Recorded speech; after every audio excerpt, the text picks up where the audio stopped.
Hello everyone, and I'm very pleased to introduce get my teeth back in, Sarah Templeton today, who is an expert in ADHD.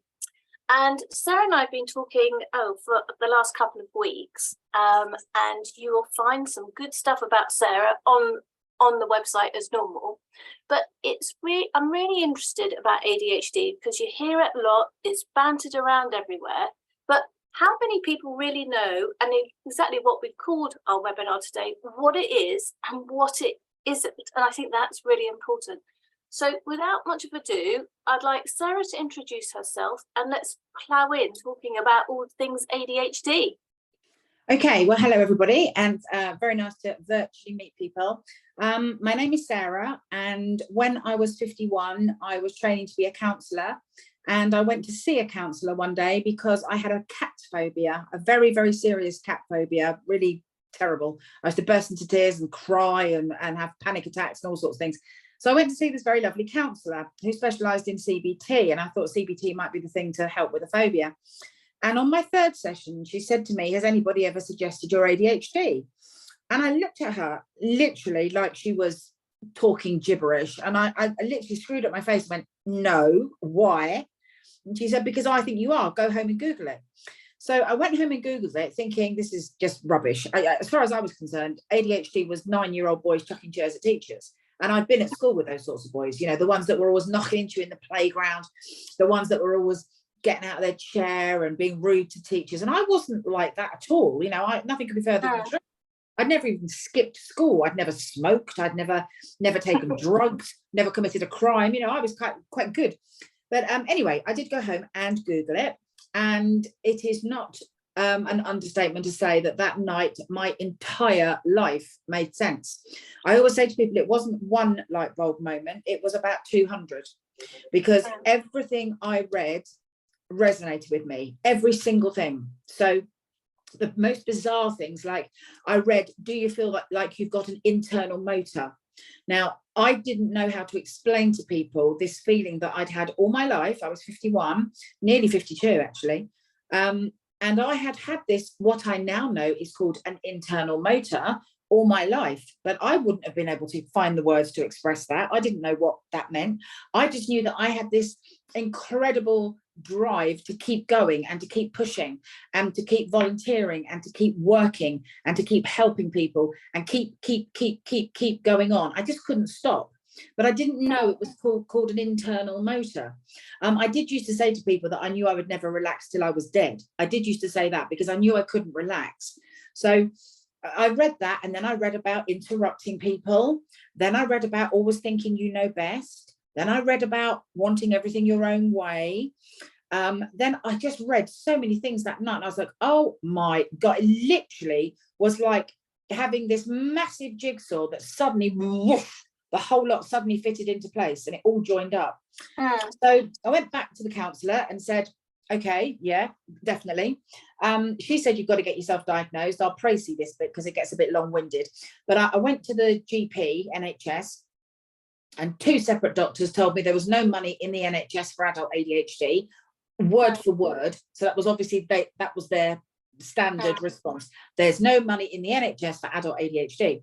So I then booked him with a private psychiatrist and sent him beforehand a list of what I've now worked out were my ADHD traits. So I sent him 4 A4 typed sheets of paper with all the different categories of all my ADHD traits. And he's such a sweet man. Although he was private and I'd sent that to him in advance, he rang me the very night before and he said, Sarah, don't bother coming. Don't waste your money. It's very obvious you're ADHD. So he then wrote to my doctor, and cutting a very long story short, I was then diagnosed on the NHS within 3 months. So I was diagnosed literally March 2015. And since then, I've gone on to find out that most people with ADHD don't only have ADHD. So the phrase they actually use is ADHD is a big umbrella and a lot comes under it. So working as a counsellor, because the very same year that I was diagnosed, 2015, was the same year I qualified as a counsellor. So I started to then work with clients and see some ADHD clients. And the more and more they talked about certain things, I thought, I do this. This is me. I absolutely do this.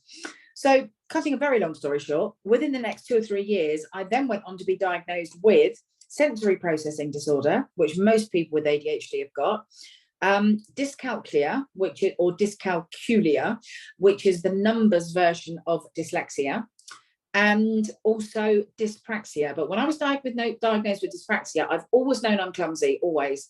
But I didn't expect to get diagnosed with severe dyspraxia with 1% processing and 1% motor skills. But that, again, was like even more final pieces of that jigsaw slotting into place that I didn't even know there were any more pieces left, but there were, because the severe dyspraxia kind of explained why, for example, I can't follow a James Bond film.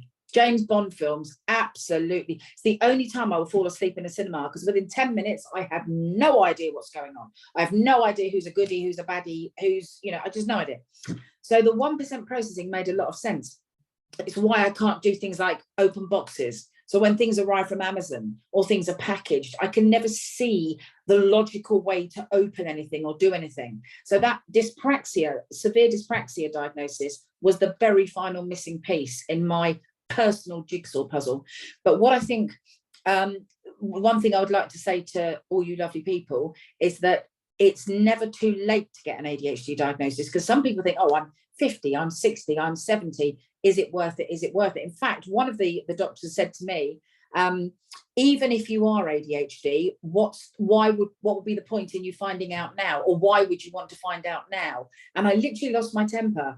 I very rarely lose my temper. But when he said that to me, I won't use the swear word, I'll replace it. But I literally exploded. And I said, because I would like to make sense of my entire effing life, if it's all right with you.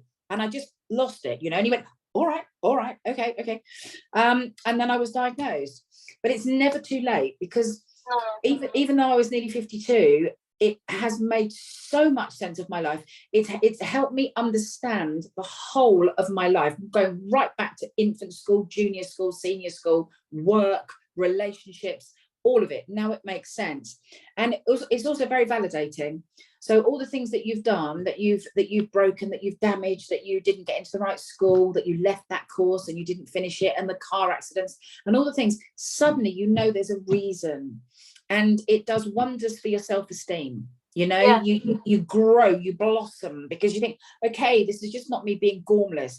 The one thing I could never work out with me was why, and this is a lot of people find themselves very perplexed when they've got ADHD and it's undiagnosed, because they can be so good at some things and so rubbish at other things, and it doesn't kind of gel, it doesn't seem to make sense. So although I was very quick and bright and do everything at twice the speed of everybody else, I could also be utterly, and I mean utterly, gormless when it comes to noticing things. So I now know it's my ADHD inattention. But I could walk past things and go, that wasn't there, and people go, yes it was. I've walked into the big signs outside garages with all the numbers on, or the petrols. I've walked into those before because I've just not noticed them. I've smacked my head into more things, and now I know that's my inattention. I didn't before. I just thought it was me being gormless, and yet I was so bright and so quick and so efficient at so many things, and then utterly gormless at other things as I saw it. But now I know it's actually traits of this condition. But it must have brought you, as you said, blossoming, but also calm, isn't it? That you sit and go, oh, now I understand. And then you can put together steps to manage it. Because, one part of what we're talking about today is how ADHD works, or I don't know if works is the right thing, with so many other chronic health conditions where they interlink. And we all know with chronic health conditions, once you understand what's the matter with you, that's when you can put those things in place that make you feel safe, that make you be able to manage as best as you can. 100%, like 1,000,000% even, because as soon as you know you're ADHD and you know that you're inattentive, you know that you get distracted, when you know these things, you can put coping mechanisms, as they're called, in place. And I'd already got quite a lot of those obviously by the age of 51. I've got quite a lot of them in place. For example, my car keys. Now, my car keys, there are only two places they can be. That's on the shelf by the door when I walk in, or in one particular pocket of my handbag. That's the only two places my keys can be, because if they're not there, I have no clue where they are, because something that people with ADHD have is very poor short-term memory. And there's a really fascinating reason for this. One of the psychiatrists told me at the beginning that for a thought to be stored as a memory, it has to be thought for so many split seconds. And an ADHD brain rarely thinks a thought long enough for it to be stored as a memory. So my car keys, as the example, a person with a neurotypical brain might just put their car keys down and think, oh, they're on that shelf, or they're on that sofa, or they're on that drawer. They know where they put them down. But my brain wouldn't think that thought long enough where the car keys are, because it's not interesting enough. So therefore, for years, I've only ever put them in one particular pocket in my bag, and one particular shelf on my bookshelf when you walk in the door. That's the only two places those keys can be, because otherwise there's no hope of them ever being found. So I'd actually put quite a few coping strategies in place, and women who get diagnosed late often have done, especially women with families. They've often put a lot of coping strategies in place. But going back to what you said is very interesting. They're actually called comorbidities. I don't particularly like the word comorbidities because it makes me think of death. I prefer coexisting conditions, which is quite much nicer. But with ADHD people, 80% of them have at least one of these coexisting conditions. And a lot of these, and this is what we're going to talk about today, are chronic physical issues that go alongside ADHD. But even more importantly, 50% of people with ADHD have two or more of these coexisting conditions. So here's a random one for me. I was diagnosed with IBS when I was roughly 35-ish, and it had been quite severe for a couple of years. But I could backdate it to when I was about 17. The first episode I ever had, it was a very serious one. I was working in London and I had this crippling pain. And I was sent home on the train and I was in agony. Nobody knew for a few years. We didn't work out what it was. And then I worked out it was IBS. When I was diagnosed with ADHD, I then found out that IBS is one of the conditions that go alongside ADHD. And when I asked my counsellor about this, because she luckily knew about ADHD, she said it makes complete sense. She said, with ADHD, your brain goes too quick, so does your digestive system. So IBS is just one of the coexisting conditions that can go alongside ADHD. But as time's gone on, I found out that actually one or two of the biggest are actually fibromyalgia and chronic fatigue. And there's quite an interesting theory on this. This is not to say it's correct, but it's a theory. The theory is that with ADHD, you're often hyperactive. I'll give you an example of one of my friends who's got chronic fatigue. She was very, very sporty. She was sports captain at school. She was also very dancey. She loved dance. So she was always in the dance plays. It was always the dancer, dancing, or sport, doing the sport. So she was all of it. Now she is now diagnosed with ADHD and chronic fatigue. And they think, the theory is that because people with ADHD, especially people with the H, so the ADHD, the hyperactive bit, they exhaust themselves. They exhaust their body, the theory is. So a lot of them then develop chronic fatigue and fibromyalgia. And I know roughly 15 people who are diagnosed with ADHD and either chronic fatigue and fibromyalgia. So those two do go, very, I won't say hand in hand, because I would say as a very approximate number, out of every 100 ADHD people, you've probably got about 5 who've got fibromyalgia and chronic fatigue. It's not a huge coexisting condition, but it's definitely a coexisting condition. Another one, you probably have heard of this, is Ehlers-Danlos syndrome. Have you heard of Ehlers-Danlos syndrome? EDS for short, it's called. Okay, EDS is basically when the skin doesn't repair itself as it should. Yeah. So people with EDS, the first way you usually find out is when people come up to you and go, look at me, I can bend my hands and I can do this. And they're very bendy. They've got lots and lots. I'm not EDS, which is why I can't bend that way. But kids will often go, oh, look at me, I can do this and I can twist and twist. Actually, that's an indicator of EDS, because the hypermobility goes with EDS. So, and EDS people, I mean, I know one of my godson, actually, he's diagnosed with ADHD and EDS, and he has EDS very severely. So his EDS affects his internal skin as well as his skin on the outside of his body. So on the outside of his body, his scars, they don't heal well. They heal very splayed out. That's quite a good indicator of possible EDS. You know, when people's scars, you can literally see them sort of splayed out on the skin. That's an indicator of EDS. But his goes much further than that. So he has horrendous digestive problems because of the internal, I don't know if you call it skin when it's inside, tissue. The tissue inside the body, it can be outside the body as well as inside the body. So EDS is another chronic condition that can go alongside ADHD. So before we go on, you're like a, you're a power of nature listening to you and talking to you. But I think what's really fascinating is that you have created one of the largest resources of consultants or therapists, haven't you, with ADHD in the country? Yeah, completely by accident, but yes.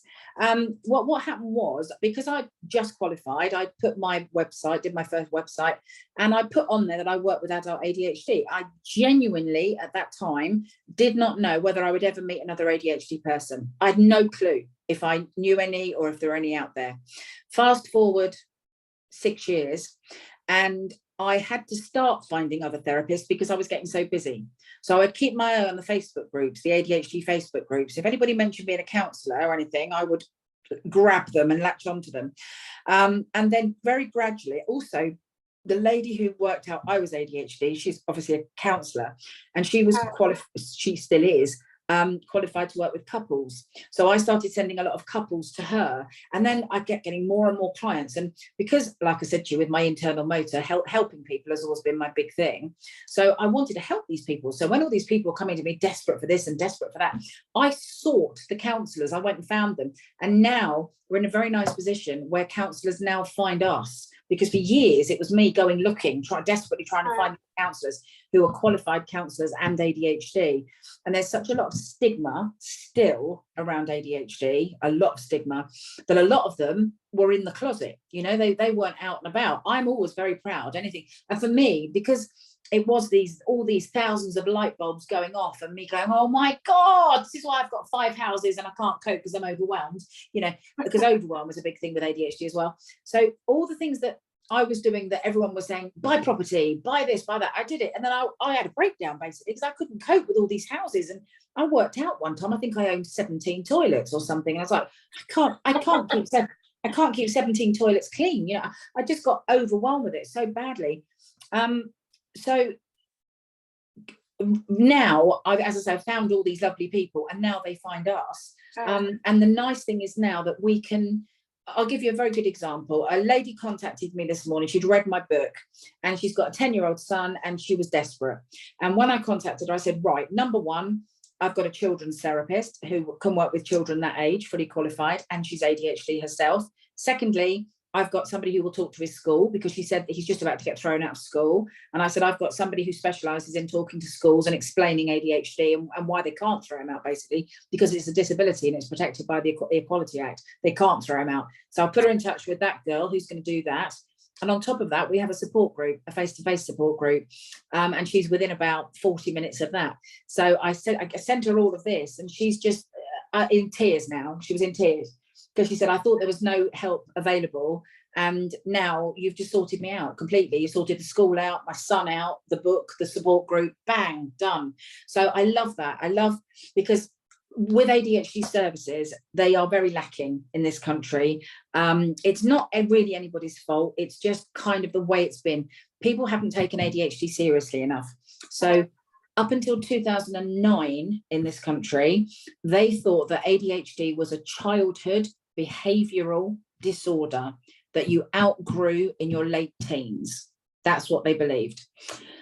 And in 2009, it was changed, and they realised that actually people with ADHD, it's a different brain wiring. It's not a behavioural disorder at all. It's a different brain wiring that you're born with and you die with. You don't outgrow it in your late teens. So since 2009, they have been diagnosing adults. But if you think that's only, 13 years ago? So there's a lot of adults in this country. We are talking tens of thousands of adults in this country. A lot of them suffering. So a lot of them suffering with addiction, because addiction is very linked with ADHD. A lot of them suffering at work, not able to keep jobs because of different ADHD traits. A lot of them suffering with relationships, lots of broken marriages and children that won't talk to them and all this sort of thing. So there's a lot of suffering that goes on with undiagnosed ADHD. So all these people, of course, now that we're raising the profile, constantly trying to raise awareness, there's a lot of people going, hello, I just thought I couldn't stop working, or I just thought I couldn't stop exercising, or I've been drinking 2 bottles of wine a day and I thought that was normal. And then they're realizing that, oh, actually, it could be an indicator of something else. And that something else is very often undiagnosed ADHD. So we are constantly trying to change that 9-year-old boys chucking chairs at teachers image, which I was as guilty of as everybody else. That's what I thought it was. We're constantly trying to change that and go, no, it's not. Have a little Google of the traits, because you'll be staggered what it actually is.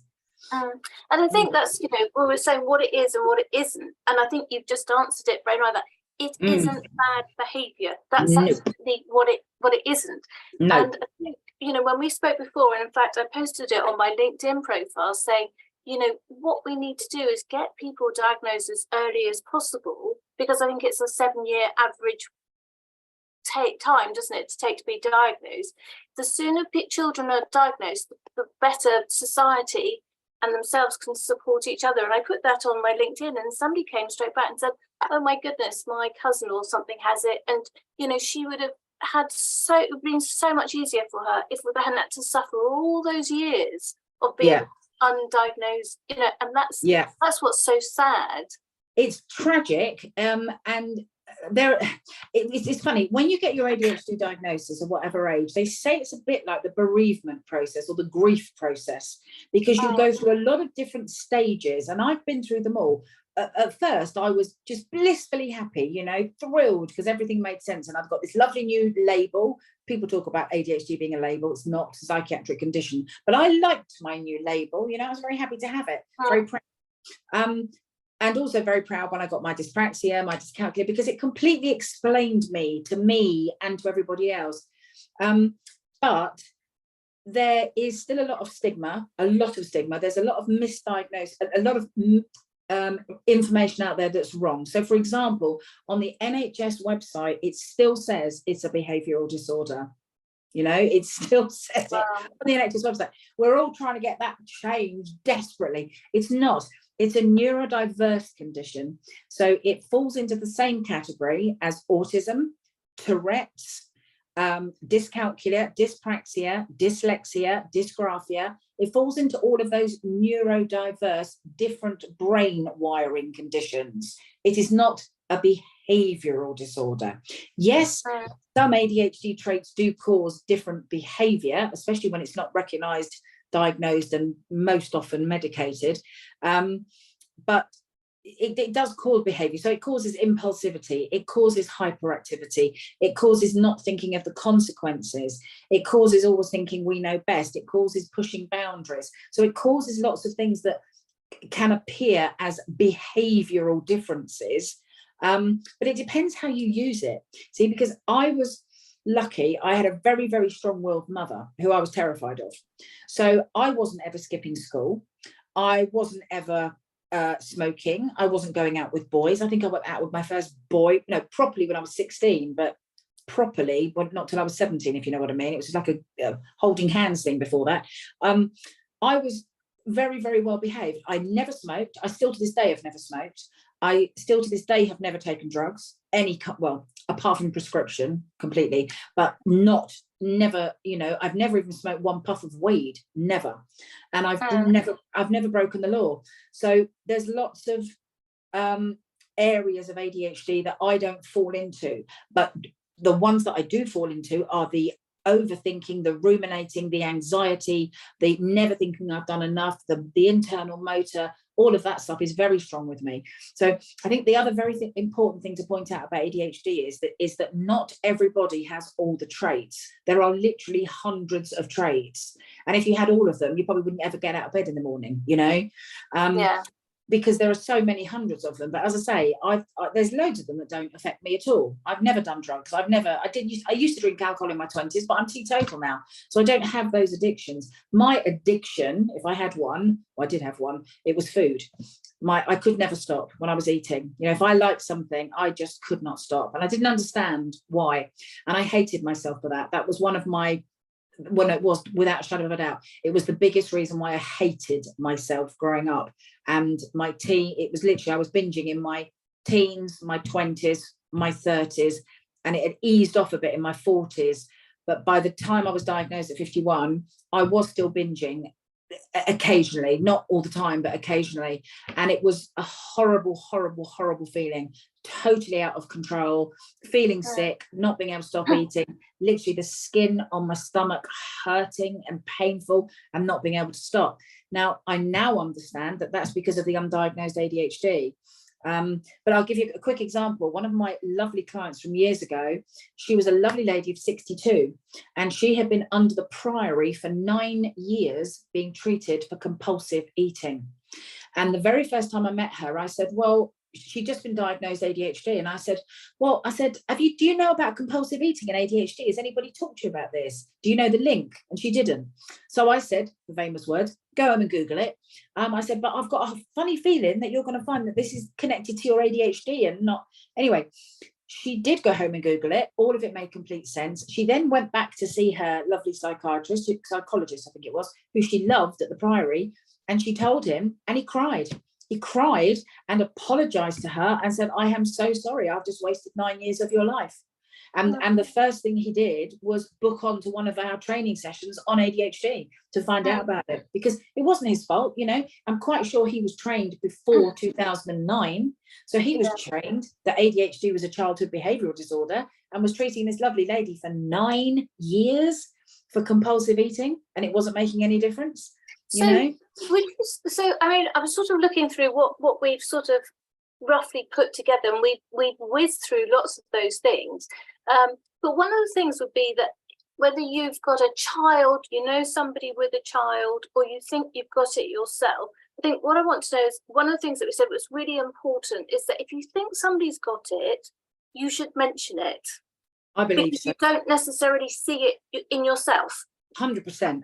I wish people had said it to me. I mean, when I was diagnosed and I told people, a lot of people said, well, that was pretty obvious, wasn't it?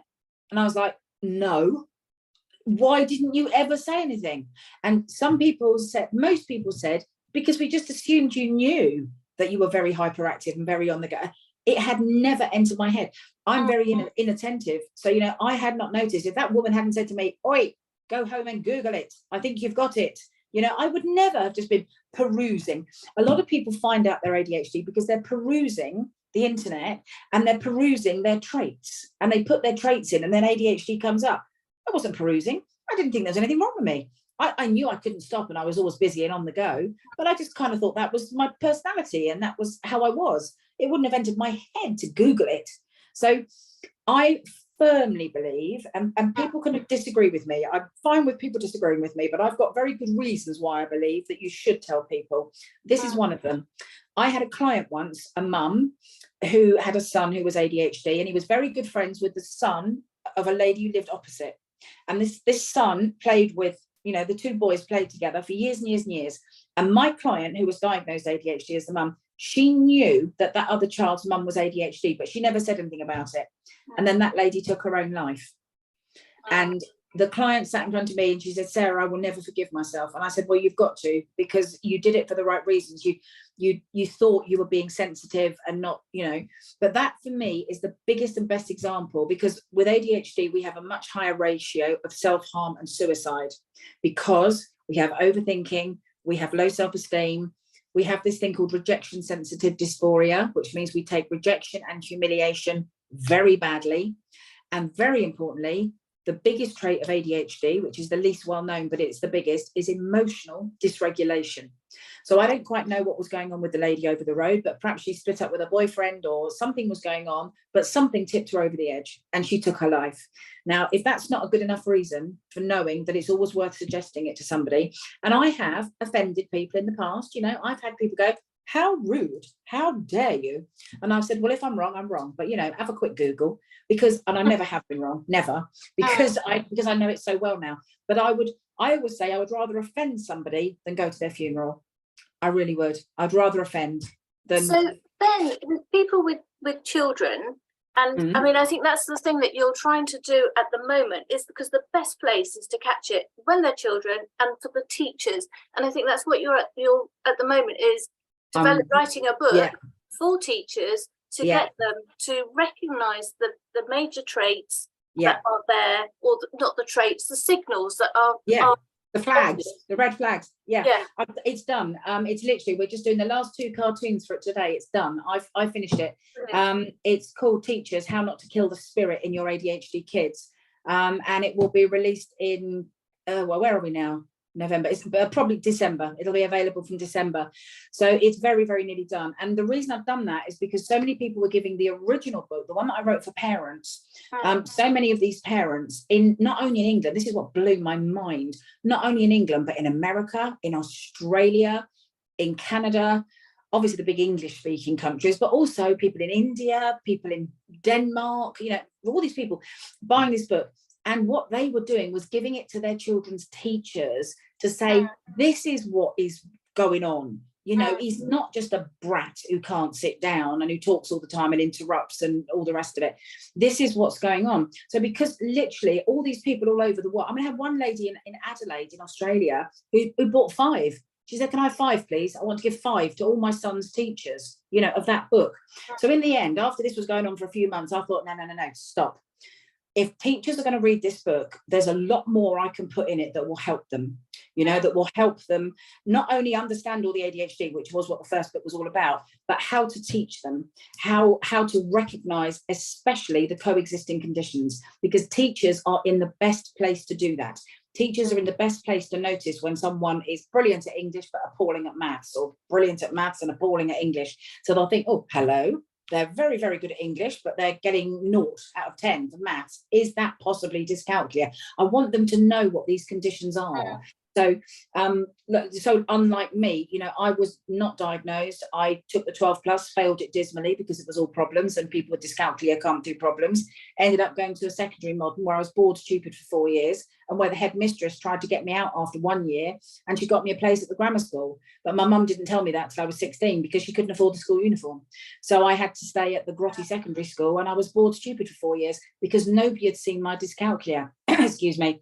So I'm passionate that doesn't happen with other kids. They need spotting young. Whether you medicate them or diagnose them, that's entirely, whether you medicate is a whole different ballgame. But the diagnosis and the recognition of what it is and what you're dealing with, that should be as early as possible. It really should, because there's so many things that can be done once you realise a child's got dyslexia or dysgraphia or dyscalculia, whatever. You know, there are things that can be done to help their education hugely. And had I had that, I probably wouldn't have got ungraded for my maths O level, because I'd have had extra tutoring. I'd have had, you know, I'd have had help. I didn't get any help because nobody knew. So I'm passionate now, very passionate. I mean, I'm going to do an awful lot of promotion of this book. I want this book in every school. I'm told there are 32,000 schools in England. I want it in every single one of them, because I want every teacher to read this and just understand that if you understand the ADHD and you communicate in a way that works for ADHD children, these children go on to be hugely successful. You know, it's not an underestimate to say most of the very well-known people in this country are ADHD. All the entrepreneurs are Richard Branson, will.i.am, Jamie Oliver. They're all diagnosed ADHD. And then all the big actors, a lot of politicians are, a lot. I won't name them, but a lot of them are. Elon Musk. he's ASD, but people wonder if he's Oh, ADHD as well. Yeah, he's definitely ASD. But no, I mean, Boris Johnson is the obvious one. It's so screamingly obvious. And I wrote to Boris and I sent him my book. I sent it to his wife because I thought, you know, I said, look, Cassie, Carrie even, you know, Boris has got a lot of children. Boris is screaming ADHD. Some of those kids are going to have ADHD. This book will help, love. And she wrote back and she said, thank you so much. And she said, thank you so much for all you're doing to help ADHD people. So she was lovely. But Boris is a very good example of an ADHD person. You've only got to look at his hair to know he's all over the place, but he's passionate. And he, you know, and he will be back because ADHD people don't like losing. That's why he will be back, you know, because we're passionate about winning, coming first. The most decorated Olympians, they're ADHD. Michael Phelps is the most decorated Olympian. He's ADHD. So, you know, so the first thing then really to do is to recognise either in yourself or in someone else the traits. And yes. It sounds very much like things don't add up. They're obviously a very bright person, but they're falling down at something else. Usually, you do get people with ADHD who aren't that intelligent, but you also get someone who's hugely intelligent. Yeah. I mean, there are some on my team who've got masters, PhDs. You know, most of them have got degrees. I'm one of the lowest qualified counsellors of my 80 odd. I'm right down there at the bottom. You know, I've got a level to be a qualified counsellor in this country. You have to be level 4. Well, I'm level 5. Now that's adequate. But most of my therapists have gone way beyond that. You know, they're hugely intelligent. But it can be these coexisting conditions often that cripple people, you know, so the dyslexia or the dyspraxia, dyscalculia, dysgraphia. Dysgraphia is the one that most people haven't heard of. Dysgraphia is when the message from the brain to the hands is corrupted. So people can have all the answers up here, but they can't write it, type it, nothing. All right. But you see, once you know that, you get them the software that means they can dictate the answers and it will transfer it into text. So if that's picked up, you can deal with dysgraphia. Yeah, well, I was speaking to somebody who I know who has an ADHD child, and I said, following on from our conversation earlier, I said to them, does your son have tummy issues? Because I remember you saying that's the best way to explain it to them. And she went, how do you know that? And it was like, I said, well, because these are one of those symptoms that it comes out to us. And she said, oh, that's sort of amazing. So once you've recognised it and you then fight, it sounds like you have to fight for the diagnosis. Well, you do if you go NHS. The NHS, God love it, is swamped, of course, not just because of COVID, but it's also swamped because of this 2009 thing. So because since 2009, so many people have realised, you know, that it's like you suddenly introduce a brand new condition to the world. Of course, ADHD service is going to be swamped. They are. So if you go the NHS route, it's not as bad as 7 years though. It's if you recognise your child is ADHD and you manage to get them to the GP and the GP goes, yep, I can see the signs, and they refer them to CAMS. On average in this country for a child, you're looking at about 2 years. Now, 2 years is a very long time.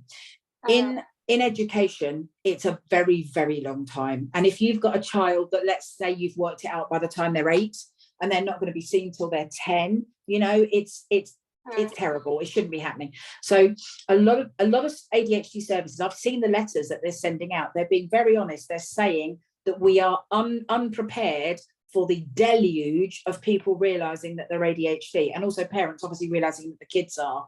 So they're admitting that they are swamped and they're not coping, but they're bringing in extra people and training extra people to try and get these waiting lists down. So if you go the NHS route, you are looking at, I would say, rock bottom, you're looking at a year's wait. More likely 2 to 3 is average. But if you can afford to go private, even those waiting lists have got longer because so many people are going private. So when I first started doing this 6 years ago, you could get seen by the private paediatrician within a month, 6 weeks. Now it's about 6 months, but 6 months is a much better wait time for a child than 2 years when you're thinking about their education. So the routes are different. There's one very good thing I should tell you and your lovely people. If people as an adult think they're ADHD, there are two, well, you can either go private and then you'll get seen within a few months, but if you can either do that, or you can go on your own NHS mental health services waiting list, and there you will wait for on average 2 years. But there's a right to choose option now for ADHD. There didn't used to be. So, you know, it was brought in a few years ago that if you've got a bad knee and you need an operation, you might want to go to Watford Hospital or Hemel Hempstead Hospital. You've got the choice of two. That wasn't happening for ADHD people. So some of the ADHD people got very involved in that. And they actually went to see the NHS lawyers in London, believe it or not. And they said, this is discrimination because ADHD people aren't being given the right to choose a second choice option. And the lawyers agreed and said, yeah, you're right. It is. It's wrong. So now there are a few providers. There are two very big ones. One's called Psychiatry UK and the other one is called ADHD 360. Both of those are NHS second choice providers. And if you go through them, the wait is only about 6 months for adults. So any of the adults listening who are thinking, oh, well, I'd like to get, this is me, obviously, but I want to get diagnosed, but I'm not prepared to battle the GP and battle 2-year, 3-year waiting lists. Look at those. You literally go on Google, ADHD right to choose, WAP, it'll come up where those right to choose options are. And you can literally get assessed and diagnosed in this country within 6 months now because of those second choice options. Wow.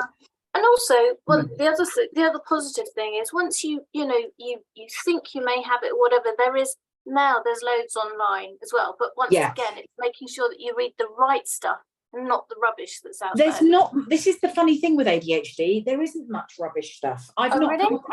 Honestly, I've not come across anything that I thought that's a load of knickers. I really haven't. Most of the stuff is the ADHD. There's a lot of ADHD support groups online, Facebook ones, loads of them, and they're extremely good. There's lots of books. I mean, there's mine and there's hundreds of others. You know, there's literally hundreds of books on ADHD. So there's books on ADHD in women, in children, ADHD and addiction, you know, that whatever your issues are brought on by ADHD, there are books on it. So you can do an awful lot of reading. And then there are physical support groups. So we have one, for example, in Gerrard's Cross in Buckinghamshire, that meets once a month on the first Monday of the month in the evening. We've got 430 members. They don't all turn up at once, thank the Lord, but every month we have about 40 or 50 people turn up, and all of them, without a shadow of a doubt, every single one of them is so grateful for those support groups, because like me, they've never met another adult with ADHD, and then suddenly there's another 35 of them sitting around them, you know, and they love it. So we actually, Headstuff, my company, we're setting up other support groups. We've got about 7 or 8, I think, we're setting up in different parts of the country, because we know how important this face-to-face support is. It literally, it normalizes things. So often people spend the whole month feeling like they're different, they're a freak, they're not neurotypical, they're, you know, there's all these nightmare things going on, and then they walk into a room with 35 other people exactly the same as them. It's very, very validating, and everybody becomes very protective of everybody else and looks after everybody and makes sure, you know. So yeah, now compared to 7 years ago when I was diagnosed, there's a heck of a lot of support that wasn't around when I was. The only thing I could find was one adult ADHD Facebook group, which is actually still the biggest in the UK. It's got 13,500 members. It's a very, very good one. But now there's tons of them, absolutely tons of them. And there is more and more and more face-to-face support as well. One question that just sort of triggered my mind. People with sort of fibromyalgia or chronic fatigue syndrome. Yeah. You know, and the positive news that both of those things, that people do see improvements. You know, they do with chronic fatigue syndrome, they do quite often get better after a certain period of time. If it is related to having ADHD, if they have a diagnosis of ADHD and they start treating the ADHD, does the chronic fatigue syndrome, is that what improves it?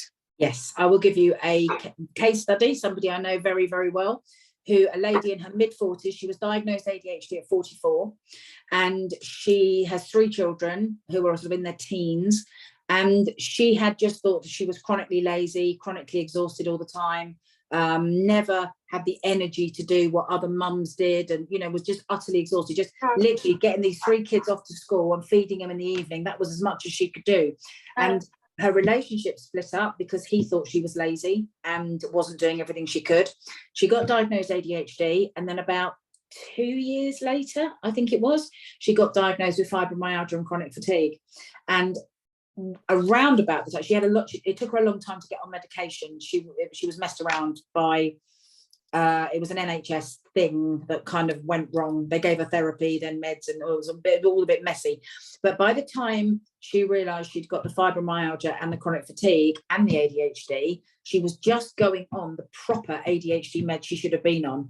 And now she can do, well, she said that the very first day she took the ADHD med, she got up and cleaned the whole house from top to bottom. And she'd never done that. She hadn't done that for donkeys, you know. So she still knows she's got those conditions, and she still, when she gets tired, she gets very tired. But the ADHD meds allow her to function. That would be her words, that she can function, because they, with some kind, with, as I said to you, there's lots of different traits of ADHD, but some people, and she has got the lack of motivation and the procrastination, and they can be very, very, very strong. They can be really life crippling, you know, when you've got the lack of motivation and the procrastination. She had both of those. Now the meds have eradicated that.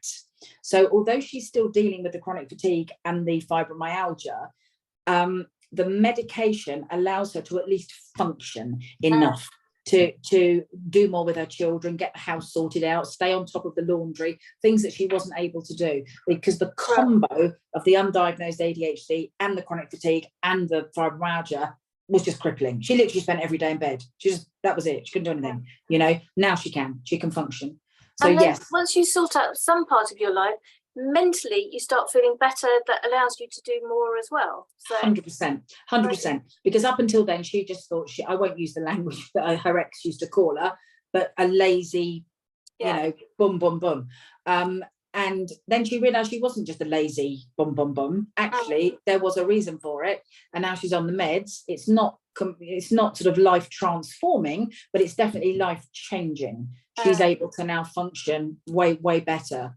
I've got a lot. I mean, I know, as I say, several people who've got chronic fatigue and ADHD. There's one I know, a young girl. She's not that old. She's only in her 30s, I think. And she's had to stop work because the exhaustion was just, she was a nanny and looking after the children. She was a brilliant nanny and the kids loved her, but the exhaustion was just, she just couldn't, you know. She was coming home at night, collapsing on the floor and not eating or anything because she just didn't have the energy to do it. So she now has stopped work. But she's diagnosed with the ADHD and the fibromyalgia. I think she's just ADHD and fibromyalgia. And she doesn't work, but she has a much healthier, what would you call it, fulfilling life now. You know, she goes out, she does photography, she goes to a photography group, and another group, she goes to a craft group. She's actually got some sort of life that she can have. Whereas before she knew it was fibromyalgia and ADHD, she sent me one message one day. It was horrendous, great big long message about how she wasn't functioning, how she wasn't coping, how she was going days and days without showering because it was too exhausting, you know. And she wasn't living any sort of healthy life. And it was me that said to her, you're going to have to stop working, because you can't do, with all of that and the work, and nannies work very long hours, it's killing you. You've got to stop. You've got to realize what you can do and what you can't. So that's not to say that there aren't people with ADHD and fibromyalgia and chronic fatigue who work. There absolutely are. And the ADHD medication does help it, obviously combined with whatever they can give you for those conditions as well. And often people are on quite a concoction of medication, vitamins, you know, all sorts of things to make it work. But certainly there's a way bigger connection between chronic fatigue and fibromyalgia than anybody's realised. I would say it's only in the last 2 or 3 years they've realised this huge connection. We've got a family friend, for example. Now the man I know is in his 70s, but he's got a son who's in his 40s, and he's had chronic fatigue since he was in his 20s. I've only just realised that the dad in his 70s is ADHD. And I've spoken to him and I've said, do you think this is why your son has got chronic fatigue? If you've got ADHD, do you think? And they're going through that whole exploratory process right now to work out if the son is ADHD as well, and that's why he's got the chronic fatigue. Wow. So there's definitely a link. Well, I'm going to stop you there because we could be here all day talking about this. Yeah. It's absolutely fascinating, and thank you so much, because I'm sure that you know, we'll certainly push the message out, because I'm sure this is going to really, really help people. And I particularly wish you all the best with your books, because that's really going to help. Really That's all they're there to do. They're just there to help, and to help change children's lives. That's what I'm all about, you know, keeping them out of prison, keeping them away from the drugs and the alcohol and the naughty stuff, and focusing it on when you focus ADHD in the right direction, we're massive achievers, but it has to be focused in the right direction. Yeah, absolutely. That's what I'm all about. So thank you for having me. Lovely to meet you. And thank you, Sarah. Bye. Pleasure. Bye, everybody. Bye. Bye.